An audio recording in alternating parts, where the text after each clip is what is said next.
Half the cars off the road and heavy vehicles banned. Has it made much of an impact? Well, you know, that's a great question. And I think this is a real gutsy move by the government. I mean, it's about time they issued a red alert, but is it going to do any good? We believe that, yes, the numbers were down a little bit, which they could have been well over 500 or 600 like last week. But it's more than just school children that were left home. Factory workers at home. Construction workers are at home.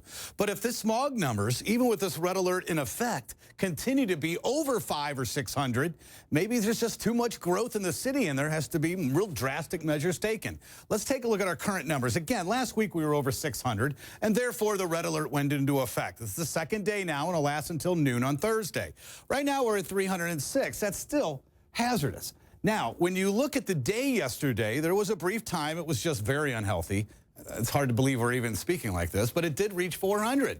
Again, it could have been much worse if, you know, the factories were continuing to put out the emissions and twice as many vehicles were on the road. We're waiting for a cold front Thursday to relieve the region so they can breathe, but it's going to be temporarily, maybe only for a day before the smog moves back in, and what's in its place will slide over toward areas of the Korean Peninsula and maybe even Western Japan.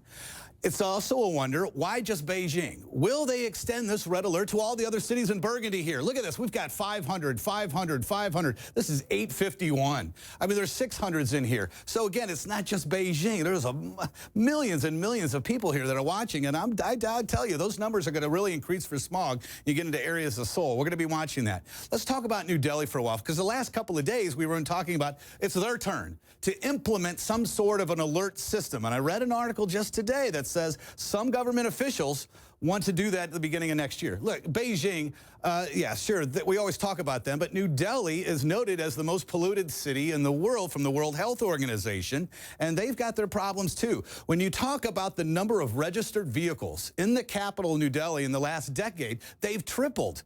80,000 trucks clogging the city. So it's not just choking traffic, it's polluting and choking, of course, the citizens. And one more note, which is interesting, Linda, if you go back to the last 30 years, the number of children with asthma was at 3%, and now it's at 16%. So they're looking at the beginning of the new year, maybe implementing or at least bringing up a plan that will also do that even and odd number license plates to keep half the vehicles off the road. They've got to do something, and they are doing something in Beijing, and we'll see today. But we believe those numbers today in Beijing will unfortunately still be higher than they were yesterday. It just takes a couple days for it to build.